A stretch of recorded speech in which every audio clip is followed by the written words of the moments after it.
የአሜሪካ የልዑካን ቡድን ለሁለተኛው ዙር ድርድር ወደ ፓኪስታን እንደሚጓዝ ሲገለጥ ኢራን ግን ከአሜሪካ ጋር የሚደረገውን የሁለተኛውን ዙር ድርድር አልነካውም ብላለች። በሌላም ከኢራን በወጣ መረጃ የአሜሪካ ኃይሎች በሆርሙዝ የውሃ መተላለፊያ ወሽመጥ የኢራንን መርከብ ኢላማ ካደረጉ በኋላ ኢራን የአሜሪካን የጦር መርከቦች መምታቷን አስታውቃለች። ኢራን ገና ከዚህ በኋላም ለከፋ የበቀል አጸፋ መማል መገዘቷና መዛቷም ተነግሯል።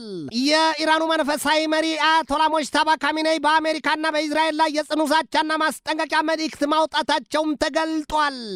ይህንኑ ርዕሰ ጉዳይ ለዓለም አቀፉ ትንታኔ ዘገባችንም መርጠን አሰናድተነዋል። ከትንታኔ ዘገባው ጋር ትዕግስቱ ቀለነኝ። ለወትሮም ይላሉ ኢትዮጵያውያኑ አበው ሲያዩት ያላማረ ሲበሉት ያቅራል፣ አሊያም የማያጠግብ እንጀራ ከምጣዱ ያስታውቃል። ጉዳዩ የወጋ ቢረሳ የተወጋ ይረሳ ምን ሆኖ በኢራን በአሜሪካና በእስራኤል መካከል ጦርነቱ በ2 ሳምንታት የተኩስ አቁም ስምምነትና የተጨማሪ የድርድር ስሌት ተግ ማለቱ ቢነገርለትም ወዲህም የዓለምን ሳምባ ትንፋሽ የከለከለው የ20 በመቶው የነዳጅ ዘይትና የጋዝ መተላለፊያ ወሽመጥ ተከፍቷል የሚል ዜና ባለፈው አርብ ከሰዓት በኋላ ቢነገርበትም ሁሉም ግን በቅጽበት የእምቧይ ካቢሉትን ሆኖ ታይቷል።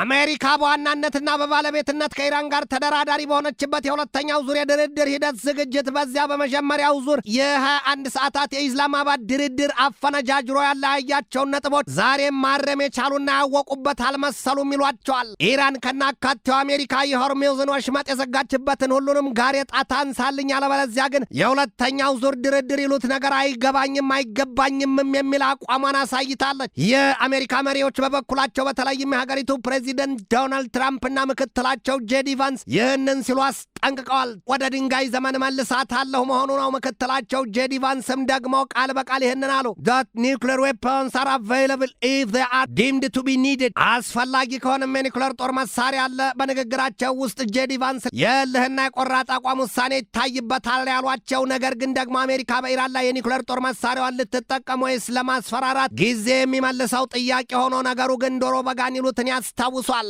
ኢራን በበኩሏ ከምን ጊዜውም በላይ ጠንካራ የተባለ ማስጠንቀቂያ አውጥታለች። ከተመረጡና በአባታቸው ስፍራ ከተተኩ በኋላ ካስተላለፏቸው መልእክቶቻቸው አንደኛው በተባለለት የኢራኑ መንፈሳዊ መሪ አያቶላ ሙጅተባ ካሚኔይ ይህንን ሲሉ አስጠንቅቀዋል። የኢራን የሰው አልባ የጦር አውሮፕላኖች ወይም ድሮንስ ከመብረቅ በከፋና በፈጠነ ስሌት በአሜሪካና በጽዮናዊት እስራኤል ወንጀለኞች ላይ የአይቀጡ ቅጣት ጥቃታቸውን ለመሰንዘር ሙሉ ዝግጅት አድርገዋል። ደግሜም ልንገራችሁ የኢራን ጦር ኃይል የሀገሩን ምድር የውሃ ይዞታውንና ሰንደቅ ዓላማውን ያስከብራል ያስጠብቃል ነው ያሉት። የኢራን ጦር ኃይል አሉ ሙጅተባ ካሚኔይ የኢራን ጦር ኃይል ከሌሎች ጓዶቹና የትግል አጋር አባሮቹ ጋር ጎን ለጎን ተሰልፎ ሁለቱን የዓለም አደገኛ ኃይሎች ይዋጋቸዋል። ቃል በቃልም አሉ አያቶላው ኢራንስ አርሚ ኢዝ ስታንዲንግ ሳይድ ባይ ሳይድ ዊዝ ዜር ኮምሬድስ ፍሮም አዘር አርምድ ፎርስስ ባትሊንግ ደ ቱ ሊዲንግ አርሚስ ኦፍ ዲስቢሊፍ አንድ አሮጋንስ ነው ያሉት። በአሜሪካ ብርቱ የአየር ጥቃት ክፉኛ ቆስለው በሆስፒታል ሲታከሙ እንደቆዩ የሚነገርላቸው አያቶላ ሙጅተባ ካሚኔይ አንደኛውን እግራቸውን ያጡ ይመስላሉ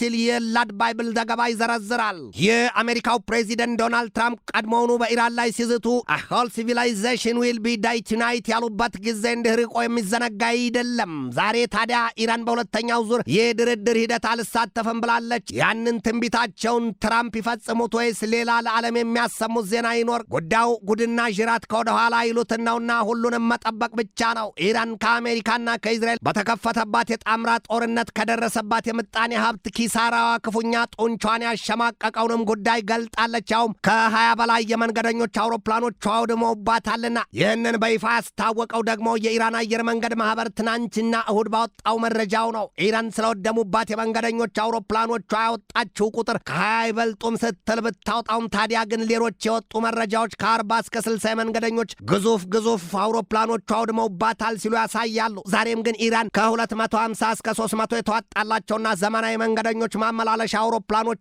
አሉና ያሉት ወዳጅ ደስ ይበለው ጠላት ይሸማቀቅ ይፈርም ነው ያሉት ሲል የአናዶሉ ዘገባ ይተነትናል። ይሄ ሁሉ ቂምና ቆርሾ የነገር እሳት ባጭ በፈራረጠበት ወዲያም ሌላዋ ሞጥሙጦ በቀረበበት በዚህ ሰዓት በአሜሪካና በኢራን መካከል ለ2 ሳምንታት የተደረሰው የተኩስ አቁም ስምምነት ጊዜው ከመጠናቀቁ በፊት ለሁለተኛ ዙር ድርድር በኢስላማባድ የተያዘውን ቀጠሮ ኢራን አልገባበትም ማለቷን የኢርና ዘገባ ያብራራል። ኢራን በዚያ የሁለተኛው ዙር ድርድር ላለመገኘቷ የሰጠችው ምክንያት ደግሞ የዋሽንግተን የዋሽንግተን የማያልቅና የማይገፋ ምኞትና ቅድ ነው። በአንድ አቋም የማትጸና የሚጋጭና የሚጣረስ ወላዋይ አቋም ነው ያላት። ወዲያም ደግሞ የሆርሙዝን ወሽመጥ ዘግታ ድርድር ይሉት ነገር ምንድነው? ሰቅና አንቆ ይዞ ሞት ካልሆነ በስተቀር ምን ይቀርና ይሉትን መሆኑ ነው። የኢራኑ የዜና ተቋም ኢርና አሜሪካን ይህንን ሲል ከሷታል። lying about Iran's participation in a second round of talks in order to put pressure on the country. በእርግጥም ኢራን በሁለተኛው ዙር ድርድር እንደማትሳተፍ ለዓለም እየገለጠችና እያሳየች እያሰማች፣ ከአሜሪካ